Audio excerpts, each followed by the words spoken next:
¿Ya? Bueno, buenas tardes. ¿Qué tal? ¿Cómo andan todos aquí en el auditorio? Hoy tenemos un día bastante particular aquí en Buenos Aires. Tenemos paro de subte hace varios días, así que la gente fue llegando lentamente. Buenas tardes a todos los que están en los auditorios del interior. Bienvenidos a esta clase que se llama El lugar de las imágenes y los mapas. En esta oportunidad tenemos invitados a Javier Trimboli. Él es historiador, profesor de historia, egresado de la Universidad de Buenos Aires. Trabajó como docente en la cátedra Pensamiento Argentino y Latinoamericano de la carrera de Filosofía en la Escuela Media.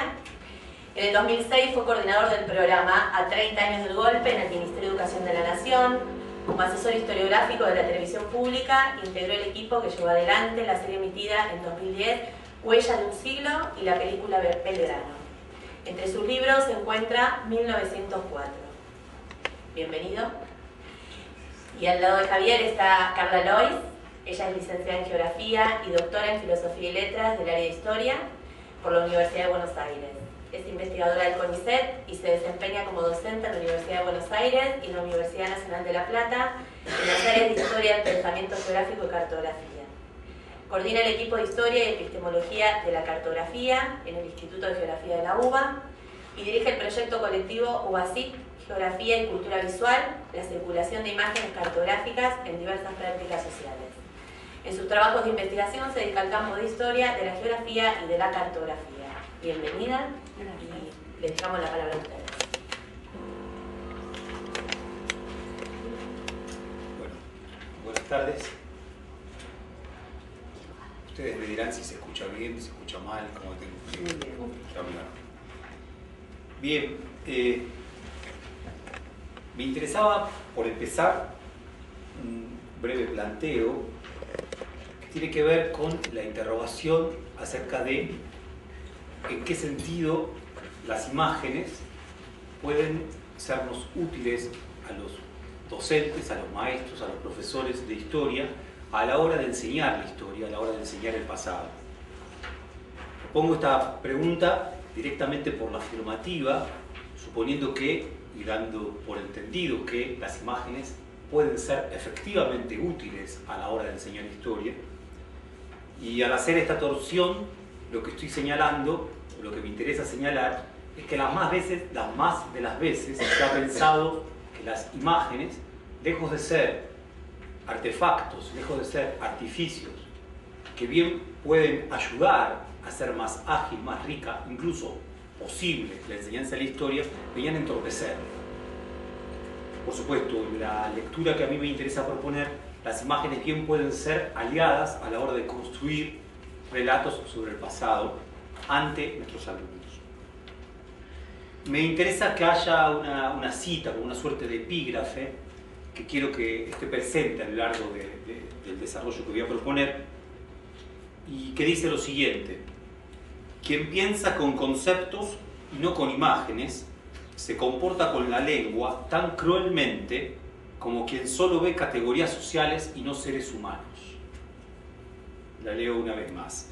Quien piensa con conceptos y no con imágenes, se comporta con la lengua tan cruelmente como quien solo ve categorías sociales y no seres humanos. Por empezar, entonces, me interesa marcar cierto desajuste. Las imágenes, en esta cita que rápidamente diré a quien le pertenece, no son meras ilustraciones de conceptos, y podríamos agregar incluso, no son meras ilustraciones las imágenes de palabras, sino que son un material específico con el que incluso se puede pensar. Bien. La cita le pertenece a Ernst Junger, que es un escritor, filósofo alemán multifacético, que tiene la particularidad también de haber vivido todo el siglo XX, casi por entero, y haber estado asociado a las inmensas catástrofes del siglo XX, probablemente también a la catástrofe de los conceptos. Digo nuevamente, para Ernst Junger, en esta definición que estoy dando, es posible que haya pensamiento con imágenes, y el pensamiento con imágenes le hace más justicia a los hombres, le hace más justicia a las vidas, que el pensamiento con conceptos. Voy a coloco esto acá como problema porque me interesará rodearlo y una y otra vez volver sobre. Bien, ahora sí quería empezar voy a trabajar 3 pequeños grupos, muy pequeños grupos de imágenes. De hecho, el primero está compuesto solamente de 2. El primero entonces es un grupo muy conocido por todos, en tanto que se trata de una imagen, si se quiere, los dos, los dos retratos de nuestros hombres célebres, nuestros próceres célebres, bien llamados padres de la patria, Belgrano y San Martín. Me interesa entonces empezar con este retrato, que tiene una gran particularidad, tanto que es el único retrato que se toma en vida de Belgrano. Decía, es el único retrato que se toma en vida de Belgrano, sin embargo a Belgrano lo tenemos prácticamente instalado de manera definitiva en nuestra memoria visual, porque este retrato que aquí vemos se reprodujo en inmensas cantidades y al mismo tiempo también se transfiguró, se fue desfigurando en otras formas, en otras imágenes de Belgrano. Tal es así que, insisto, tanto para nuestra memoria, Belgrano es esto que aquí estamos viendo. Hago algunas referencias al cuadro en particular, cuadro sobre el cual no sé, creo que se puede decir mucho más de lo que estamos viendo, pero sí en este otro sentido. Primero, ¿cuándo fue tomado este cuadro, este retrato? En 1815. Bien. Belgrano va a morir en 1820. Belgrano es una figura pública de primer orden, por supuesto desde 1810, desde antes porque presidía el consulado de Buenos Aires.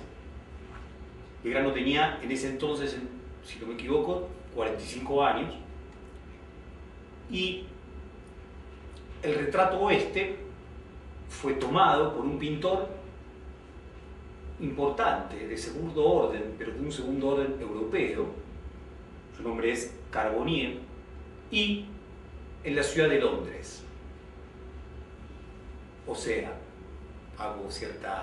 recapitulo mínimamente. Este único cuadro que da cuenta de Belgrano en vida, esta única imagen que tenemos de Belgrano, es una imagen que fue tomada en una breve experiencia que tuvo Belgrano en Londres en 1815. Digo breve experiencia, pero para fue una experiencia de un año, pero absolutamente infausta. En esa situación se tomó esta imagen de Belgrano y la tomó un pintor de cierto renombre europeo, decía Carbonnier, pintor francés, que, no me cabe la menor duda, desconocía absolutamente todo de Belgrano. Todo. Que sencillamente Belgrano, que estaba en Londres junto con Rivadavia y junto con Zarratea, y había sido llevado, había sido, mejor dicho, enviado por el directorio de Buenos Aires, decía, en esas circunstancias le toman este retrato y este hombre es un hombre desconocido para Carbonnier. Diría yo, uno sabe, Robert De Niro, para interpretar en su película El toro salvaje a ese gran boxeador, pasó durante años practicando lo que es el boxeo, intentando entrar en la lógica de lo que significa el boxeo y un boxeador para poder interpretarlo de la manera mejor. Uno podría suponer que aquel que se pone a retratar a un hombre, y más si es un hombre en este caso destacado, o que sea en un confín del mundo como era Buenos Aires en ese entonces, bien tiene que estar al tanto, bien tiene que estar en el conocimiento de la vida de ese hombre. Bueno, nada más lejos que lo que sucede con este retrato. Particularidad decía entonces, ¿qué estaba haciendo Belgrano junto con Rivadavia y con Zarratea en 1815 en Londres? Estaban buscando un rey.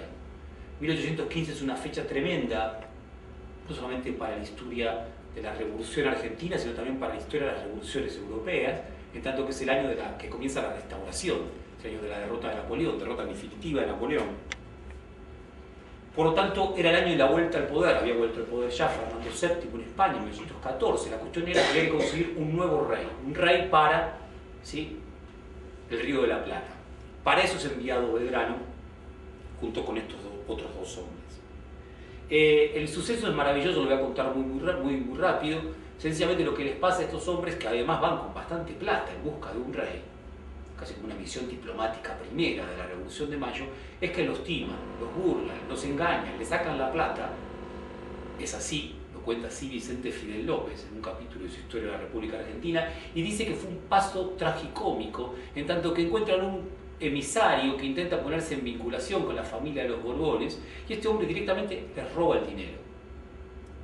Hay una figura que usa mucho Baudelaire para hablar de aquellos que en las grandes ciudades se pierden y se dejan tomar por las trampas que las grandes ciudades les colocan, la figura del dupé. El dupé es aquel que cae en todas las trampas que las grandes ciudades modernizadas le hacen a los hombres de provincias. Belgrano era un hombre de una pequeña aldea como Buenos Aires, lo mismo Rivadavia, lo mismo Zarratea, y en esa circunstancia en donde vemos este retrato fue tomado en esas circunstancias en que estaban siendo burlados. Dice Vicente Fidel López, toda una cómica desventura, la de Belgrano. Cómica desventura que por supuesto pues queda bastante olvidada. La crueldad de las imágenes. Las imágenes pueden ser enormemente crueles. Enormemente crueles. Tengo muchísimas dudas de que a Belgrano le hubiera gustado saber que iba a ser recordado a través de esta imagen. Sí, tengo dudas de eso. También hablo de la crueldad de las imágenes porque hay una película muy chiquita, muy particular, que se llama Gracias a Dios. Gracias a Dios, no Gracias a Dios, que es de Raúl Perrone. Sucede en la provincia de Buenos Aires, años 90. Son dos muchachos que van a buscar trabajo de preceptor en una escuela privada. Y cuando están en una entrevista con el director de la escuela, que los atiende bastante mal, por cierto, se levanta, se quedan ellos solos en el despacho, y detrás del despacho, detrás del escritorio de este director, está el retrato de Belgrano. Entonces ven el retrato de Belgrano estos dos muchachos y empiezan a hablar sobre Belgrano. Y se empiezan a reír de Belgrano. Se empiezan a reír, ¿por qué? Se ríen de las calzas. Uno dice, mira las calzas que usaba. Y el otro le responde, no, pero Mick Jagger también usa calzas. Y el otro le dice, y mira el pelito corto cómo lo tiene. Se ríen del pelito, pero el cantante de Oasis era un grupo muy de moda en ese momento, también tiene ese pelito. Lo cierto es que se burlan, y hay algo de la mala fama de Belgrano, de la mala prensa de Belgrano, mala prensa bastante tonta, tomado por el héroe de la patria poco varonil, que bastante le debe a esta imagen. Bien, hay una memoria muy particular de José María Paz, en donde José María Paz justamente habla del Belgrano que vuelve. Belgrano dura esa experiencia un año, como decía, vuelven sin ningún rey, con menos plata y un tanto de soldados. Belgrano luego se va a sumar rápidamente al ejército del norte, ¿sí? Luego de pasar por el Congreso de Tucumán, un ejército desvencijado, un ejército muy difícil de dirigir. Belgrano va a pasar sus últimos años de vida ahí. Dice José María Paz, el general Belgrano no gustaba de esta guerra, se está refiriendo a la guerra de la independencia que estaba derivando en guerra civil, y quizás la enfermedad que apresuró sus días provino del disgusto que le causaba tener que dirigir sus armas contra sus propios compatriotas. El general Belgrano era un hombre generalmente respetado por sus virtudes y su mérito, mas su excesiva severidad lo hacía hasta cierto punto impopular. Después, ¿qué hace José María Paz? Empieza a describir a este Belgrano que vino de Europa, y dice, vino de Europa con gustos y maneras totalmente ajenas a las nuestras. Lo que me parece muy interesante de José María Paz es que José María Paz lo retrata por escrito a través de sus memorias, pero lo está situando parecido a este de la imagen, pero en Tucumán, en una Tucumán de 1817, abatida por una guerra de la independencia que ya lleva varios años y por una guerra civil incipiente, abatida entre otras cosas por la pobreza. Bien, ¿a dónde voy como problema? ¿A dónde quiero ir como problema? Problema fundamental. Las imágenes, ¿sí? Maravillosos artefactos que llegan hasta nosotros de un tiempo tan remoto como el 1816 y probablemente llegan con mucha más vida que una descripción escrita de 1816, sin embargo cargan con un enorme problema. Las imágenes de por sí solas no cuentan, no narran.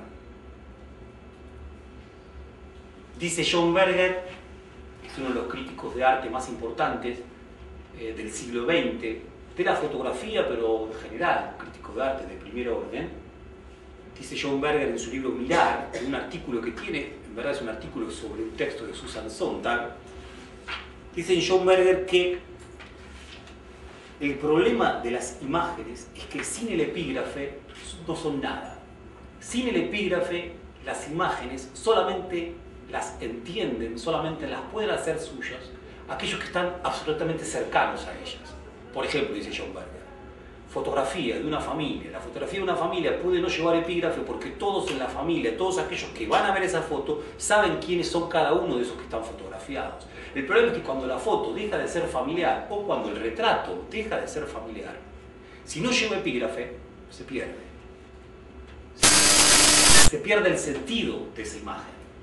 No narra la imagen por sí sola, sino que necesita inevitablemente de las palabras para narrar. Por supuesto, estoy tratando de discutir y pensar con Junger y esto que proponía al comienzo de la clase. Digo, sería imprescindible que una imagen como esta de Belgrano llevara en sí estas otras fuerzas activadas a través de este relato que yo les estoy proponiendo, tomándolo de otros libros, y que de alguna manera hace que cada vez que uno le va agregando, ¿sí?, una palabra nueva, una palabra distinta, esta imagen, este cuadro, este retrato de Belgrano, cobre otra vida, lo vemos de otra forma a partir de conocer una historia como esta. Bien, paso al otro retrato. Este otro retrato nos propone un problema solo en un punto similar al anterior. Es un retrato, por supuesto, digo por supuesto, pero lo dudo de que sea correcto decir por supuesto, de San Martín. Es el primer retrato tomado en vida de San Martín, y algunos dicen que es el único retrato tomado en vida pictórico, el único retrato pictórico tomado en vida de San Martín antes de ese famoso daguerrotipo que va a ser de los últimos años de su vida y que, según cuentan, San Martín se negó tanto a posar para él. A diferencia del retrato de Belgrano, este es un retrato absolutamente olvidado, postergado. La imagen que todos nosotros tenemos de San Martín, incluso mucho más que la del daguerrotipo de 1849, San Martín va a morir un año después, en 1850, es la imagen de un cuadro que lo envuelve en la bandera argentina, que lo muestra joven, mirando, ¿sí?, oblicuamente, que hay muchísimas dudas sobre la procedencia de ese cuadro. La historiadora del arte, Laura Manosetti Costa, dice que una de las posibilidades es que haya sido su misma hija quien lo pintó. Bien. Y que haya sido una pintura más ligada a la propia imaginación de la hija respecto del padre, ¿sí?, que a lo que el padre, que a la propia imagen, que más que responder, que estar anclada en la imagen del propio padre. ¿Qué sucede con este cuadro? Y vuelvo a Laura Manosetti Costa, porque Laura Manosetti Costa, que es una gran crítica de arte, durante estos últimos años viene trabajando mucho sobre algunas de estas pinturas que les voy a mostrar ahora, y en particular la oí, la escuché, conversé con ella a propósito de por qué convenía, por qué era necesario que la Argentina, en su fiesta bicentenaria, tuviera en primer orden esta imagen y no la otra imagen de San Martín.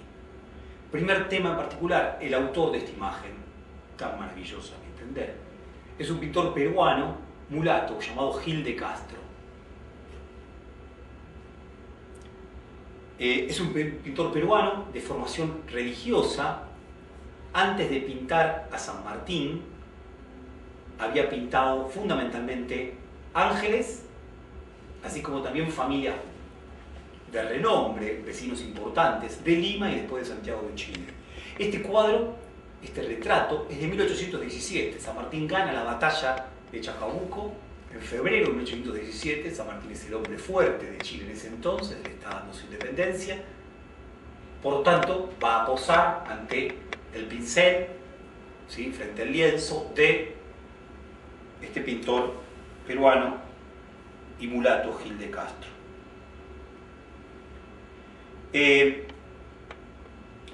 La historia es interesantísima. Uno tendría que pensar por qué este cuadro fue tan relegado. ¿Por qué este cuadro fue tan relegado? La primera razón probablemente tenga que ver con este origen de la mano de un pintor mulato. Bien, la primera razón. La segunda razón, creo yo, tiene que ver con que es un retrato muy poco moderno. Si uno lo compara con el de Carbonnier, hay ciertas formas del romanticismo que en el cuadro del Carbonnier ya parecen estar realizándose. Este cuadro de Gil de Castro incluso parece plano, liso, sin fondo. ¿Bien? Incluso uno podría decir, parece hasta más interesado en las charreteras, en las orlas, ¿sí?, de ese cinto que lleva, en los hermosísimos detalles, que en la figura de quien está siendo retratado. El otro motivo es que este Gil de Castro también fue el pintor oficial de Bolívar. También nos ofrece este retrato de Bernardo de O'Higgins, también un retrato, no lo traje para no abrumar, de Sucre, de Santa Cruz, de cantidad de mariscales, de generales, de militares de primer orden del episodio revolucionario, ya no solo argentino sino americano. Ahí está el tema. Las imágenes llegan a nosotros, las imágenes también se esconden por laberintos históricos, políticos, contextuales que impiden que lleguen hasta nosotros y que en momentos determinados abren sus puertas para que lleguen hasta nosotros y lleguen incluso con una historia como esta. Bien, historia realmente poquísimo conocida, la de Gil de Castro. Laura Malosetti Costra con Roberto Amigo y otro grupo de investigadores están trabajando muchísimo a propósito de la obra de este genial y maravilloso pintor que es Gil de Castro. Decía entonces, las imágenes nos permiten pensar en un San Martín que se entronca con una historia que es la historia de Latinoamérica, mucho más que la historia de la patria o del Estado Nacional Argentino. Es la historia que lo hermana con Bolívar, no es la historia que lo desentiende con Bolívar. Si uno lee la notable historia de Bartolomé Mitre sobre San Martín, más allá de ser notable, aun cuando uno esté de acuerdo con la interpretación, lo que hace Mitre es casi como que se esfuerza por mostrar la diferencia entre Belgrano y San Martín, entre San Martín y Belgrano por un lado, pero también entre San Martín y Bolívar. Bolívar es el hombre ambicioso, sensual, que solo quiere el poder por el poder mismo, que le encantan las mujeres. San Martín ya es el santo de la espada, que va a escribir Ricardo Rojas después. Es el hombre que renuncia a todo. Nada tiene que ver un espíritu con otro. Son espíritus totalmente distintos. Si uno lo ve en la lógica de las pinturas de Gil de Castro, estos espíritus que parecen para mí tan imposibles de reconciliar, sin embargo parecen salir de un suelo común, de una tierra común, que es esa tierra de la Revolución Americana, que no conocía de delimitaciones de Estados nacionales en ese entonces. Bien. Estoy planteando entonces esta posibilidad o imposibilidad de las imágenes de llegar hasta nosotros, es la posibilidad o la imposibilidad también de que activen algunas historias o desactiven otras historias. Si es posible narrar una historia, es posible narrar una historia porque hay determinadas imágenes, ¿sí?, que casi como que se sacan el polvo de encima, o mejor dicho, se sacan los seguros que le impiden, ¿sí?, desanclarse de esa época para llegar hasta nosotros, y por eso, y a través de eso, ¿sí?, alimentar una narración distinta. Diría así, el San Martín que escribe Bartolomé Mitre, el San Martín que por lo general se conoce en la escuela, es el San Martín mucho más ligado a ese retrato tan conocido, envuelto en la bandera argentina y mirando ya como un gran hombre al horizonte, que a este retrato. Probablemente falte hacer el libro de historia que cuente el pasado argentino de su revolución y su independencia, pero que esté más atento a esta imagen de este San Martín que al otro. Alguno podría decir, libros de Galasso se acercan a esto. Sí, el libro de Galasso se acerca a esto.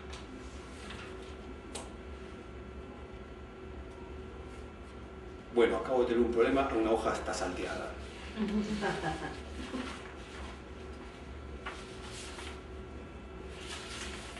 Efectivamente una hoja no está. Ah, bueno, no importa, ya he solucionado. Bien, paso al segundo bloque de imágenes. Pido por favor, voy a citar nuevamente a esto de Junger, porque yo quiero que lo de Junger esté todo el tiempo, ¿no? Quien piensa con conceptos y no con imágenes se comporta con la lengua tan cruelmente como quien solo ve categorías sociales y no seres humanos. no sé alemán, pero la palabra Jung, si no me equivoco, creo que significa joven, si tienen la idea de lo joven.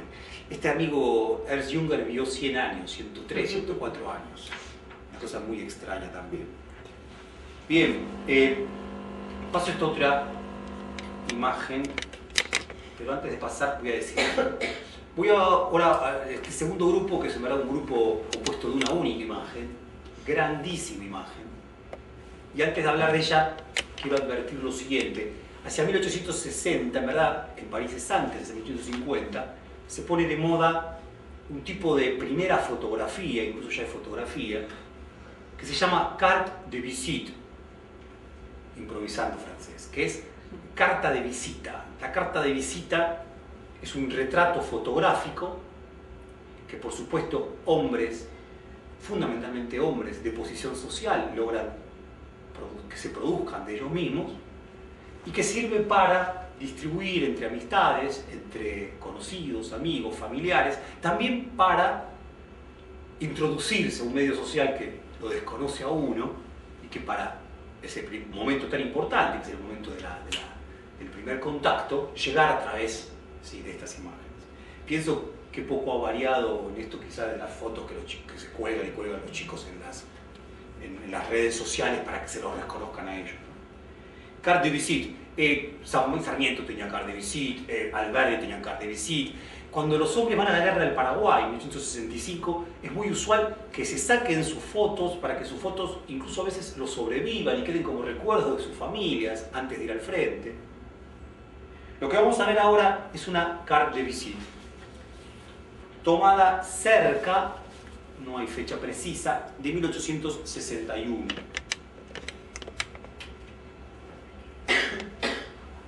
Que tiene, por empezar, la rareza, creo que debería haber algún historiador de la fotografía que lo pudiera asegurar mejor. Por supuesto, las cartes de visite, aquella persona que posaba, aparte de que posara ante la cámara de un rato importante, posaba vestida, posaba galantemente. Era la circulación social lo que estaba asegurada a través de la carte de visite. Esto tiene algo absolutamente nuevo, absolutamente distinto, rarísimo para ese momento, que es este hombre que se llama Ambrosio Sandes, el uruguayo, oriental mejor dicho. Ambrosio Sandes posa en cuero. Dice Sarmiento de Ambrosio Sandes: era un almacén de cólera, pronto a incendiarse con el menor frotamiento. Genial Sarmiento. Almacén de cólera, pronto a incendiarse con el menor frotamiento. Algunas veces a un alumno le digo, sin que sepa la historia de Sandes, me gusta decirles que son almacenes de cólera. Como chiste, ¿no? Dice John Berger, el mismo que citaba anteriormente, a propósito de la imposibilidad de las imágenes de narrar historias. Dice John Berger: ¿qué hacía las veces de fotografía antes de la invención de la cámara fotográfica? La respuesta que uno espera es, dos puntos, el grabado, el dibujo, la pintura. Pero la respuesta más reveladora sería la memoria. Para mí es maravilloso esto que dice John Berger, porque es muy claro.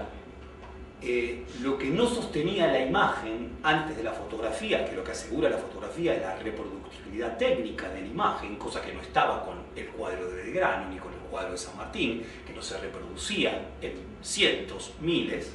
En el caso de la fotografía se puede reproducir con facilidad. Es que antes de la fotografía, quien ocupaba el papel de la fotografía era la memoria. La memoria que atesoraba la imagen, sin transformarla, ¿sí?, a través de una placa, sino la atesoraba en la propia imaginación. No por nada son palabras tan ligadas, imagen e imaginación. Hoy, por sí sola, esta fotografía, vuelvo a Berger, no nos dice nada. Salvo esto que les planteaba, y ya estoy recurriendo a las palabras, Sarmiento y el almacén de cólera dispuesto a incendiarse con el menor frotamiento. Bien, y digo así, Si hoy nada nos dice esta imagen, nada nos dice el nombre de Ambrosio Sandes, aunque probablemente en la provincia de La Rioja diga bastante, es porque se ha perdido la memoria sobre este hombre. No sabemos quién es. La imagen dejó de circular, y dejó de circular porque es absolutamente impúdica. Para ese siglo XIX era impúdica, y para el siglo XX también. Sobre todo para las clases sociales que podían sentir algún tipo de identificación con este personaje.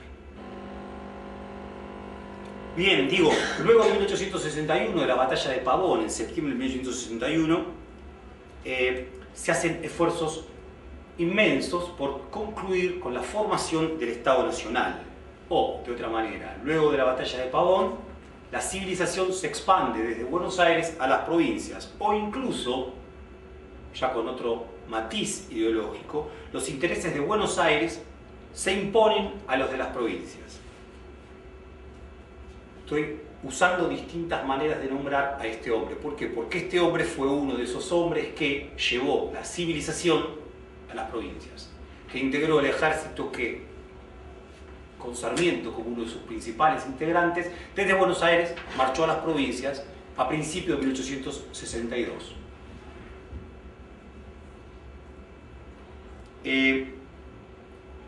Vieron ustedes que tiene marcas en el cuerpo este hombre.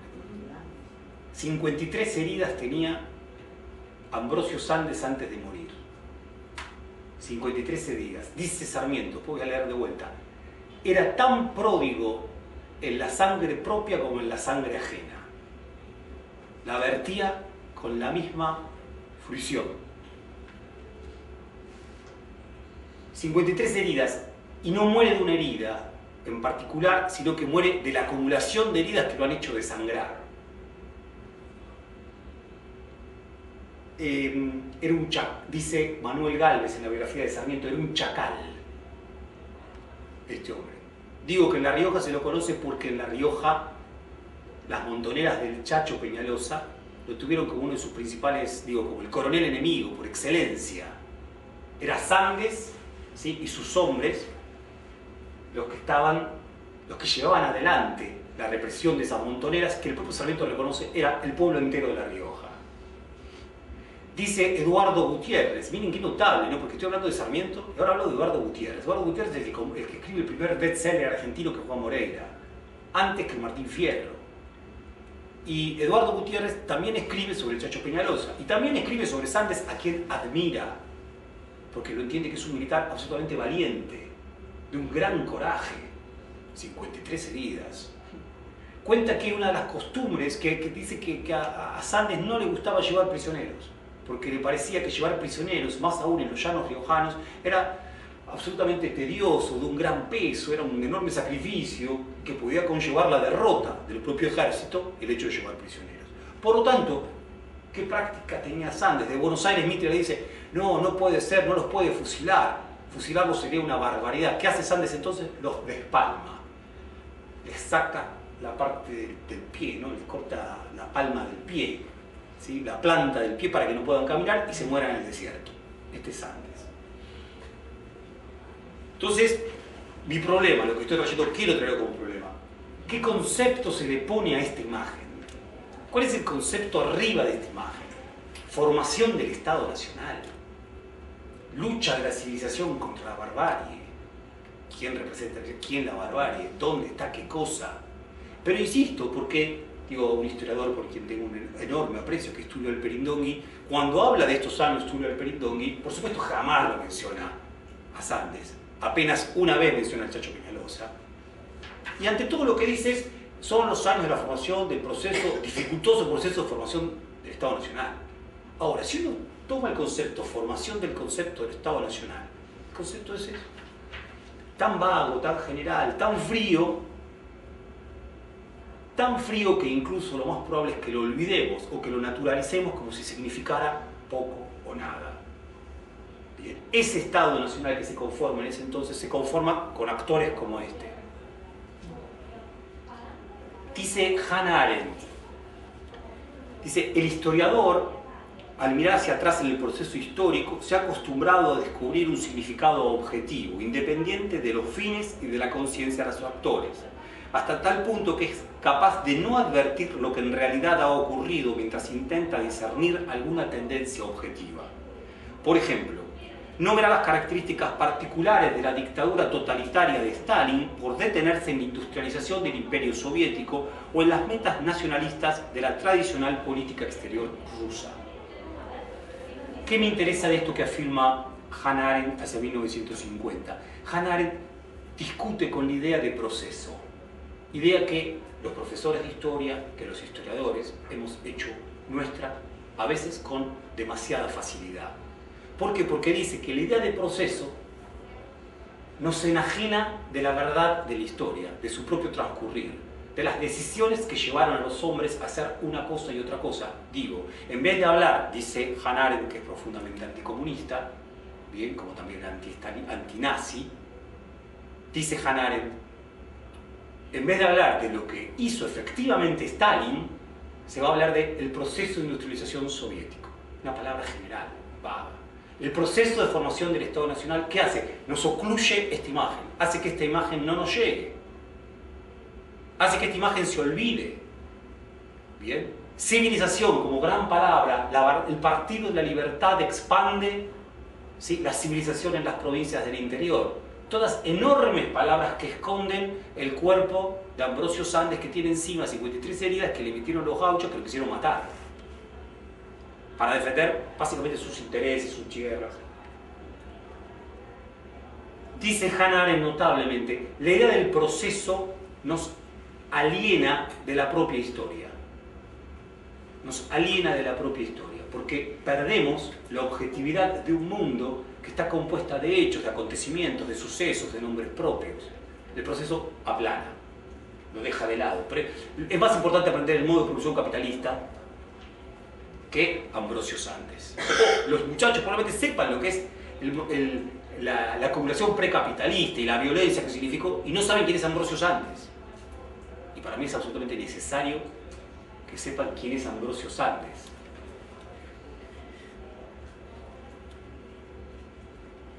Leo un poquito más de Sarmiento, discúlpenme.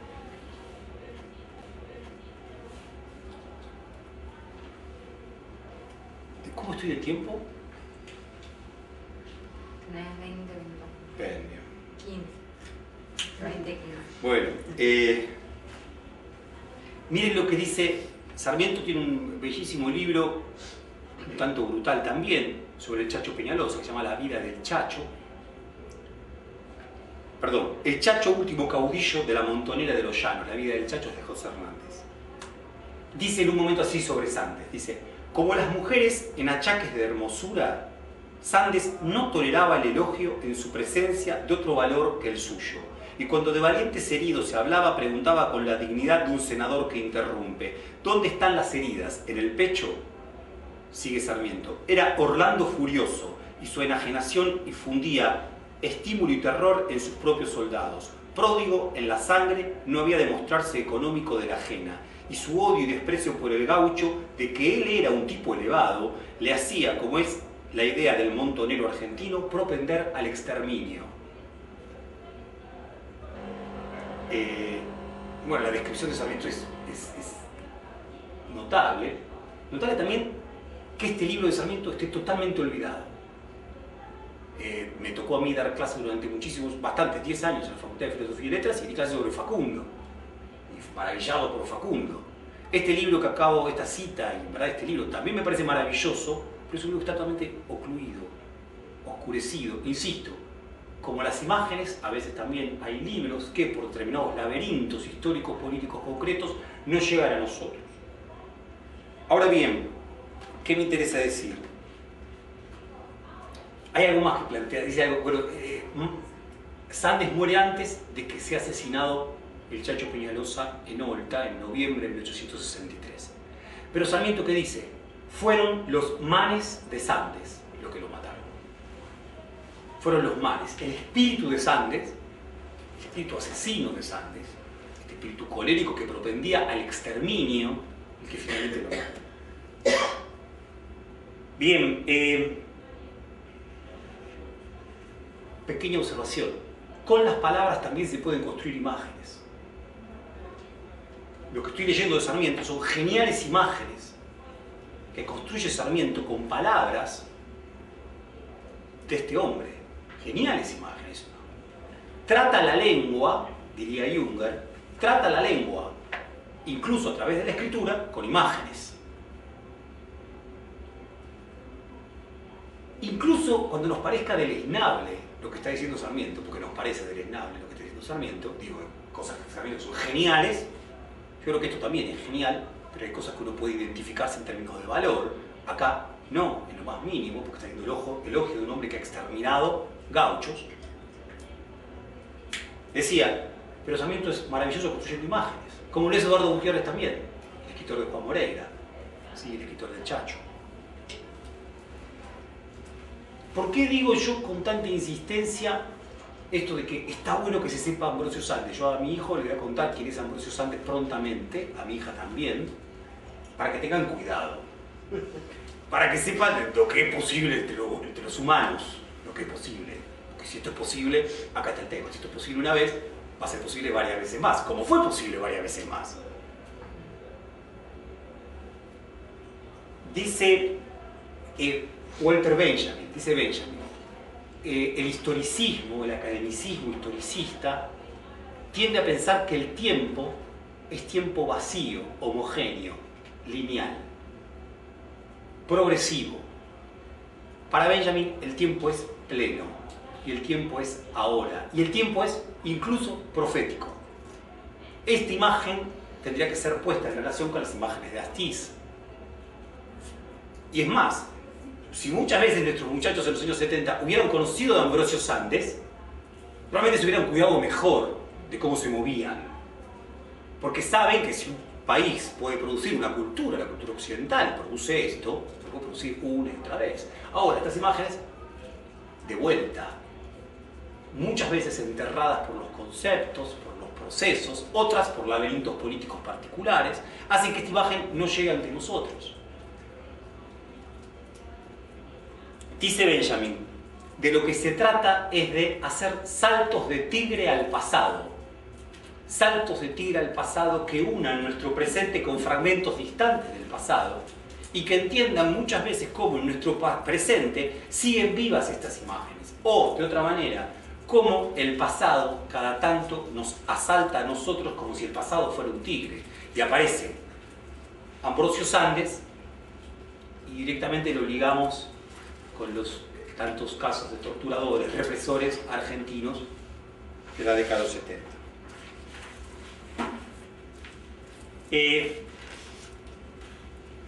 Tema también que me parece notable que sucede y que es un enorme, entiendo lo que estoy planteando, es un prueba por qué, a ver, diría así. Los historiadores y por ende también los profesores de historia tenemos como una de las bestias negras a las cuales hay que rehuir siempre el anacronismo. El anacronismo es el enorme problema del profesor de historia. ¿Por qué? Porque el anacronismo nos lleva a hacer comparaciones que no son pertinentes, no, cosas que no es así, cada contexto es distinto de cada otro, no se pueden repetir los contextos, son absolutamente distintos. Por supuesto, hay maneras de usar los anacronismos que no son correctas, que no son justas. Me tocó una vez presentar a un gran profesor de la facultad, a quien le debo un montón, y en la presentación estábamos hablando de una excursión a los indios ranqueles, ¿no? Los indios ranqueles a Pampa, Mansilla. Entonces yo le comentaba que David Viñas, ante un grupo de docentes, ¿no? Le comentaba que David Viñas había escrito en un hermosísimo libro de Indios, Ejércitos y Fronteras, que, se lo pregunta incluso, ¿no podría pensarse que los indios son nuestros desaparecidos del siglo XIX? Se pregunta a David Viñas, que además tenía 2 hijos desaparecidos. Y el profesor me sacó corriendo. Dijo, no, una barbaridad, no se puede, son contextos distintos, ¿cómo se va a confundir una cosa con la otra? Bueno, acaba mi tardía respuesta a ese profesor. Me interesa muchísimo también cómo lo piensa este filósofo alemán, Walter Benjamin, que fue contemporáneo de Junger, aunque enfrentadísimo políticamente con Junger. Walter Benjamin, que decía una cosa maravillosa, dice, en tiempos, si uno mide la historia del Homo sapiens sapiens en la Tierra, pero en tiempos geológicos, lo que nos separa a nosotros de los egipcios hoy son 10 minutos. Los tenemos al lado. No pasó nada. Es minúsculo lo que pasó. El tiempo ese otro que para el historicismo queda tan lejos y que tan poco tiene que ver con nosotros, está acá al lado nuestro. Marc Bloch, el historiador, uno de los primeros historiadores de anales, ¿no?, fundamentales, que dice, y lo cita muy bien Georges Didier Huberman, que es un crítico de arte e historiador francés. Marc Bloch dice, es cierto, las sociedades cambiaron un montón, pero así todo, el hombre tiene algunas pasiones, no muchas más, algunas necesidades, no muchas más. Por lo tanto, esos hombres que están tan atrás siguen siendo nuestros hermanos, o nuestros enemigos, pero siguen estando ahí. Bien. Casi como si uno tuviera la sospecha de que si Ambrosio Sandes estuviera aquí no tendría ganas de matar a más de uno. No me cabe la menor duda, seguiría con su raíz.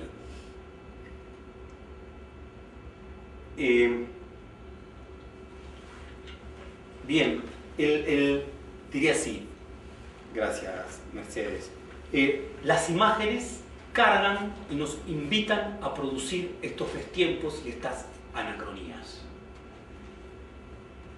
Bien, la invitación a trabajar con imágenes es la invitación a zambullirse con cuidado, implica muchísimo estudio, nada más difícil probablemente que trabajar con imágenes, aunque no se trata de un impedimento, sino simplemente de un lanzarse y hacerlo precavidamente.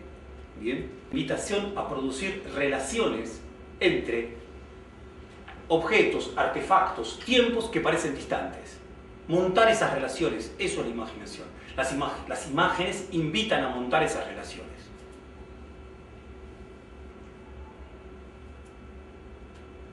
Bien, hay una cosa interesantísima y también complicada, ¿no? Pero hay un gran... Sarmiento tenía dos coroneles a los que admiró muchísimo. Bueno, Sarmiento se decía él mismo coronel, es otra discusión, pero tenía dos coroneles a los que admiraba mucho. Uno era Ambrosio Sandes, de la Negra Punilla Oriental, como se llamaba, se decía. El otro era un coronel negro que se llamaba Lorenzo Barcala, que participó del ejército de San Martín, que peleó la guerra del Brasil. De Lorenzo Barcala no queda ni una imagen, no queda nada.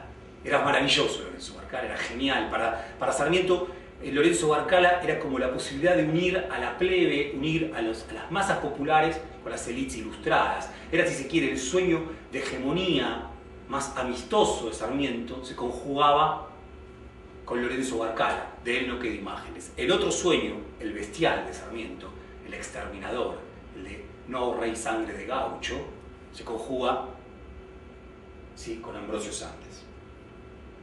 Bien, ahora sí, para ir terminando, voy con el tercer grupo de imágenes. Me va a llevar un poquito más de tiempo, quizá ustedes se sabrán disculpar. El tercer grupo de imágenes se conjuga alrededor de la Guerra del Paraguay. Es, si se quiere, el más nutrido, pero las pasaré rápido, estas imágenes. Quizás ya dije la mitad del chiste, dije Guerra del Paraguay, no hubiera tenido que decirlo. ¿Por qué? Porque este cuadro es un cuadro, como espero ustedes en el epígrafe que la acompaña, en el subtitulado, para llamarlo cinematográficamente mal. La batalla de Abaí, que la batalla de Abaí es una de las batallas finales de la Guerra del Paraguay, cuando la Guerra del Paraguay ya se está desviando en un mero exterminio, ya el ejército del mariscal Francisco Solano López no queda nada en la desembarada de 1868, perdón. Pedro Américo compone este cuadro. Pedro Américo era el pintor de la corte del Imperio de Brasil. Brasil era un imperio en 1865, cuando se libra la guerra. Un imperio esclavista, por cierto. Y este pintor, Pedro Américo, el pintor favorito de la corte de Pedro II. Este cuadro fue pintado por pedido del propio Pedro II. Decía que en la mitad del chiste ya estaba apuntado porque si uno mira ese cielo y ve esa imagen, muy difícilmente diga que eso es Paraguay. Bien. Incluso si uno ve el movimiento de esa batalla, también difícilmente crea que se trata de una batalla del Paraguay, más aún si se la sitúa en un momento en el cual del ejército ya casi no quedaba nada.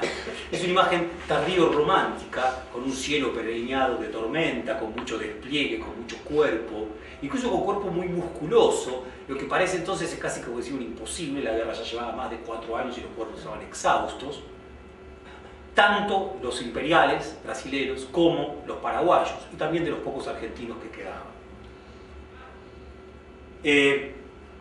Me interesa esta imagen quizás para pensar imágenes en lucha, en guerra. Así como decía que se puede enseñar el proceso de construcción del Estado Nacional haciendo foco en Ambrosio Sandes o en Sarmiento, también se podría, para el mismo proceso, en vez de hablar de un proceso en general, hablar de la Guerra del Paraguay. Alperín Dongui señala que la Guerra del Paraguay es parte de esa construcción del Estado Nacional, siempre con esa manera tan general y tan vaga de parecer que nos está refiriendo a un proceso de la naturaleza y no a un acontecimiento absolutamente dramático, brutal, como fue esa guerra. Mucho más que otras guerras.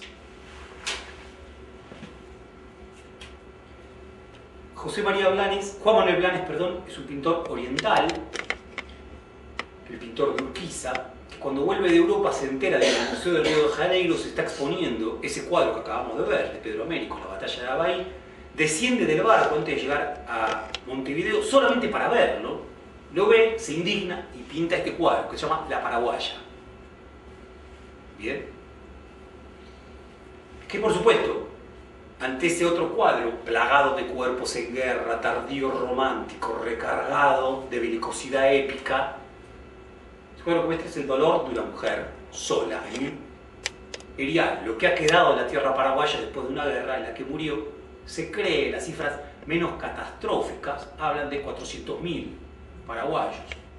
Ni siquiera la población soviética que muere ante el avance de Hitler en el siglo XX representa la proporción que representó para el pueblo de Paraguay esa cantidad de muertes. Y lo dice Luc Capdevila, que es un historiador académico francés de primer orden. No es un revisionista. Digo, entonces, esta imagen, por supuesto es interesante, esta imagen en Paraguay, esta imagen es muy querida. En Paraguay se conoce mucho esta imagen. La de la batalla de Abaí de Pedro Américo, en Brasil se conoció mucho. De hecho, hay un gran historiador, bien interesante en Brasil, se llama Maestri, Mario Maestri, que cuenta que cuando él era chico, en su cuaderno de estudio tenía atrás esa batalla. Y él no sabía qué batalla era, pero desde ahí le empezó a gustar la historia. Hoy es un estudioso de la guerra del Paraguay, que piensa de otra manera. Bien, esta imagen en Paraguay, insisto, es muy reconocida. Ahora, lo que a mí me interesa mostrar acá, ¿qué es? Uno podría decir, estamos hablando de dos fuerzas grandes, dos titanes, Blanes y Pedro Américo. Dos imágenes altas. Me interesaba traer otras imágenes que también están en guerra aquí. Que son imágenes, en este caso, imágenes producidas durante la misma guerra, 1867. Bien. Diría así, si las imágenes para nuestra formación académica, incluso para nuestra formación como maestros, hay una nota hoy de Luciano Sanguinetti en página 12 que habla de estas cosas y está realmente muy bien, recomiendo que se lea. Pero claro, para Occidente, para el mundo moderno, las imágenes eran cuestiones de la religión, de las iglesias, de la contrarreforma. Había que sacarse de encima las imágenes. Había que hacer alianza con el intelecto, con la abstracción, con el concepto, no con la imagen. La imagen era un residuo. Kant escribe mamotretos de palabras y conceptos, no de imágenes. Las imágenes eran adornos o residuos. Sobre todo residuos si son imágenes de periódicos, imágenes de televisión, diríamos hoy, imágenes que poco valen. Por lo tanto hay que sacárselas de encima, excrescencias. A Walter Benjamin le gustaba mucho, le interesaba mucho, un pensador interesantísimo, contemporáneo de él, pero más grande, se llamaba Avi Warburg, que tiene una expresión que es muy conocida, Dios vive en el detalle. A Benjamin también le gustaba decir de que Dios, o sea, el sentido, no está en los enunciados mayores, sino en el detalle. en aquello que ha sido olvidado, en aquello que ha sido tirado como basura, como cosa que no sirve. Ahí hay que husmear para ver la verdad. Si vemos en la palabra civilización, ahí no vamos a encontrar el verdadero sentido. Si vemos en el cuerpo de Sandes, y nos acercamos bastante. Estas imágenes que estoy mostrando ahora pertenecen, la verdad son dos periódicos, este es el Sentinel y el otro se llama Cabichuy. Eran periódicos hechos por los paraguayos durante la misma guerra. ¿Sí? Maravillosamente construidos los periódicos porque no disponían de papel, fue toda una proeza en ese sentido. Pero son imágenes que fueron postergadas totalmente, tanto por los vencedores, como por la historia del arte, como por el propio Stroessner, que gobernó después durante tantísimos años en el Brasil, para quien estas imágenes tenían un tufo, ¿sí?, para nada gustoso. Procedían de otro estrato social. No hablaban del sacrificio por la patria que le gustaba tanto, ¿sí?, a Stroessner arengar. Nuestro pueblo murió del sacrificio por, sin sentido, sino que hablaba de un sujeto popular que hablaba a través de eso. A ver, esos globos son los primeros globos que se usan en la guerra del Paraguay. Hay un polaco detrás de ellos, Chodasiewicz, que monta globos para mirar detrás de la línea enemigo. La guerra está empantanada en 1967. Entonces son unos globos geniales que no hay manera de llegar ante ellos, cuando pueden circular muy bien por el aire. ¿Qué dice el texto? ¿Qué dice el centinela? Bueno, estas serán nuestras armas. Y están los paraguayos en las trincheras mostrándoles sus traseros y disparando. Y dice, bien aprovisionados luego de haber comido porotos, dice el texto. Burla, brutalidad, mucha burla, mucha brutalidad. Soez, como son nuestras clases populares, y que tanto alimentan, aun cuando nuestra cultura no lo quiera, a nuestra cultura. De eso está lleno Sarmiento, de eso está lleno el Martín Fierro, de eso está lleno Eduardo Gutiérrez. De esto está lleno Rodolfo Walsh. Este otro, Cabichuy. Si todos los árboles dieran este mismo fruto, qué felices seríamos. Su paraguayo, por supuesto, ahorcando a los enemigos. Imágenes jocosas, brutales, violentas, urgentes también. Cabichuy, este es el logo del periódico. Este periódico se producía en el mismo frente de batalla. ¿Quiénes estuvieron detrás de la producción de este periódico? Se conoce un nombre, Saturio Ríos, después se conocen otros nombres, pero no se sabe más nada de ellos, desaparecieron. Gente anónima. Es un enorme misterio quién estuvo detrás de estos grabados, de estas silografías. ¿Quién tomó, ¿sí?, ¿sí?, esas maderas? ¿Quién tomó un buril? No se sabe, ha desaparecido. Bien. Lo que sí se sabe es que es urgente. Quien más ha estudiado esto es quien fue ministro de Cultura de Lugo, hasta que Lugo fue depuesto, que es un historiador del arte muy pero muy reconocido, el más importante probablemente de América Latina hoy, que se llama Ticio Escobar. Ticio Escobar ha trabajado sobre estos periódicos de trinchera. Lo que plantea es esto. Plantea también, miren ustedes, está cerca de las Ilustraciones de Barcelona, ¿no?, esta revista que circula bastante entre los jóvenes. Están cerca de estas ilustraciones. Acá es un momento muy raro. El ejército, la guerra está detenida y de repente las banderas argentinas están a media asta, por lo tanto empieza a circular la voz. Es probable que Mitre, el general argentino, presidente, haya muerto. Por lo tanto, sonó la hora final a la señora Alianza. Pobrecita, ella quedó muerta. Los diablos brindando por la llegada de Bartolomé Mitre, al infierno. O sea, es la burla por la muerte de Bartolomé Mitre. No había muerto Bartolomé Mitre, sino el vicepresidente Paz. Bien, pero la burla es esa, el festejo, la risa. Estos periódicos salían 2 veces por semana y se dice que muchas veces los oficiales del frente argentino y brasilero se enteraban más de la guerra por estos periódicos que por los periódicos propios que no tenían. Lo que dice Ticio Escobar es maravilloso también acá. ¿De qué habla esto? Y que la población paraguaya es una población alfabetizada, altamente alfabetizada. Mucho más alfabetizada que la del Imperio Brasilero, mucho más alfabetizada que la de esa República Argentina, bien, tan brutalizada por estos ejércitos de chacales. Lo dice Ticio Escobar, ¿no?, es un académico también, lo plantea con mucho, dice, bueno, claro, es así, eran los más alfabetizados, no hay duda. Por supuesto, pegaban mucho más las imágenes que los textos, porque los textos son más correctos, pero las imágenes son brutales. Estas imágenes eran residuos de la historia. Traerlas a primera escena, lo que de alguna manera ha hecho este ministro de Cultura de Fernando Lugo, depuesto por un golpe de Estado, es una manera de darle visibilidad a un proceso histórico que nos habla de qué cosa, de que la guerra del Paraguay fue la guerra contra un pueblo, y un pueblo, entre otras cosas, con un índice de alfabetización mayor que no el nuestro. Por lo tanto, el discurso que hablaba de la falta de civilización de sus pueblos merece ser más que relativizado, por lo menos en este punto. Dice algo más Ticio Escobar. No eran grabadores profesionales, no eran artistas profesionales. Ahora están en el Museo del Barro, son reconocidos como artistas. No sabemos apenas sus nombres, pero no sus vidas. ¿De dónde aprendieron esto? Primero dice algo genial, que es bien benjaminiano también. Es el peligro lo que activa la memoria. Bien, es el peligro lo que activa la memoria. ¿Y la memoria de qué? Dice, ya termino.